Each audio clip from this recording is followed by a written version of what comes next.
Hər vaxtınız xeyir, Vaşinqtondan Amerikanın Səslinin televiziya studiyasında mən Bəxtiyar Zamanovam. Bugün Dünyaya Baxışda izləyəcəksiniz. Bugün ABŞ-da xatirə günü qeyd edilir.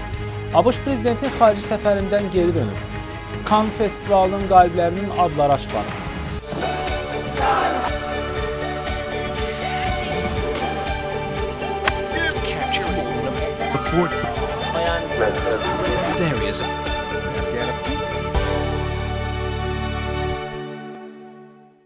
Bugün Amerikada xatirə günü qeyd edilir. Xatirə günü hər il hərbi xidmətdə olan zaman həlak olanları yad etmək üçün may ayının son bazar ertəsi keçirilir.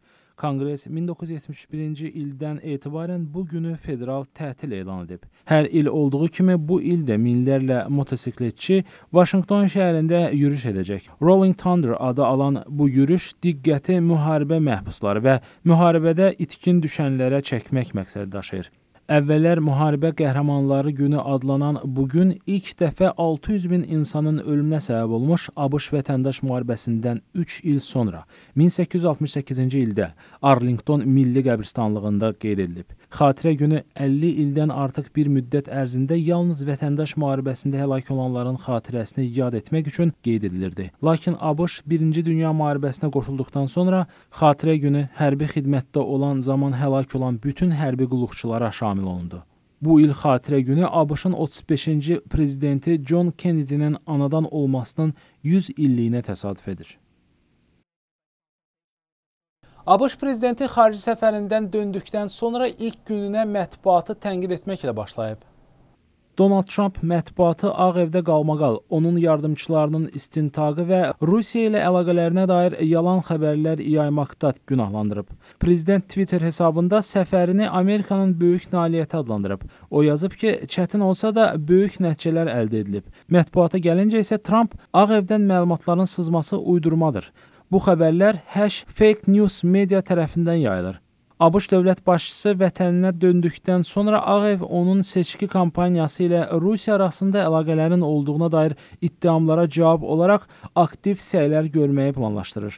Trumpın müşavirləri onun noyabrda keçirilən prezident seçkilərindən əvvəl və sonra Rusiya ilə əlaqələri ilə bağlı söz-söhbətə qarşı mübarizə aparmaq üçün müharibə otağı, yəni siyasi strategiyanı planlaşdıran komanda yaratmağı planlaşdırır. Eyni zamanda Trumpa yaxın administrasiya rəsmilərinin Reutersə verdiyi məlumata görə onlar Ağ Evə yeni məsləhətçilər gətirir. Dünyaya Baxış web xəbər bültenini izləyirsiniz. İngiltərədə Manchester hücumu ilə əlaqəli daha bir nəfər ələ keçirilib. Polis həbs edilənlərin 14 nəfər təşkil etdiyini bildirib. Dünən 25 yaşlı və 19 yaşlı 2 şəxs həbs edilib. Onların 22 nəfərin ölümü ilə nəticələnən hücumda əli olduğundan şübhələnilir. Manchester şəhərində partlayış törədən intiharçı bomba hücumçusunun qardaşı və atası Liviyada həbs edilib. Bunu Liviya Antiterror Qüvvələrinin sözcüsü Əhməd Ben Salem bildirib. O, intiharçı bomba hücumçusu olmaqda şübhələnilən Salman Abedinin kiçik qardaşı Haşimin Tripoli şəhərində həbs edildiyini deyib.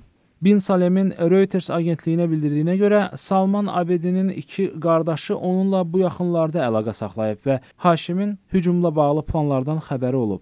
Polis Manchesterdə reydlər keçirməyə davam edir. Manchesterdə keçirilən konsertdə baş verən partlayış nəticəsində 59 nəfər yaralanıb. İsveç satirik drama filmi Kvadrat 70-ci Cannes Film Festivalının ən yüksək mükafatına layiq görülüb.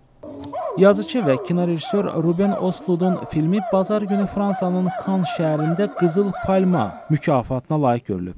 Filmdə İncəsənət Muzeyinin kuratoru rolunda çəkilmiş Danimarkalı aktyor Claes Bang ziyarətçiləri altruizm aktına dəvət edən Kvadrat adlı bir qurğu yaradır. Lakin telefonun oğurlanmasına səfehcəsinə reaksiya verdikdən sonra 2 uşaq atası rüsvayçı vəziyyətlərlə qarşılaşır.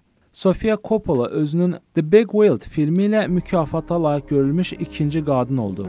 Filmdə baş rolları Nicole Kidman və Colin Farrell ifa edir. Fatih Akın'ın In the Fate adlı filmində oğlu və Türk əri bomba hücumunda ölmüş Alman qadın rolunu oynayan aktrisa Diane Kruger ən yaxşı aktrisa kimi mükafata layiq görülür.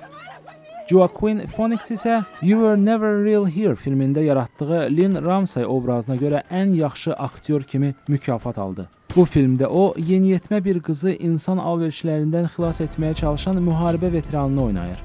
Gec haqda Fransa kinematografçılarının çəkdiyi 120 Beats per Minute filmi münsiflər heyəti tərəfindən Grand Prix mükafatına layiq görüldü. Bu mükafat yüksək mükafatlar almayan, lakin təsir edici qüvvəyə malik filmlərə verilir. Münsiflər heyətində İspan kinorejissoru Pedro Almodovar, Amerikalı aktyor Will Smith və aktrisa Jessica Chastain, Alman rejissor Marion Aid, Çinli aktrisa Fan Bingbing, İtaliyalı rejissor Paolo Sorrentino və Cənubi Koreyalı rejissor Park Chan-wook olub. Mühüm xəbər və reportajlarımızı, haberə bloqlarımızı Amerikanın Səsinin web səhifəsində izləyə bilərsiniz. Ünvanımız www.amerikanansesi.org-dur. Vaşinqtondan Amerikanın Səsinin televiziya studiyasından sizə sağollaşıram. Salamat qalın.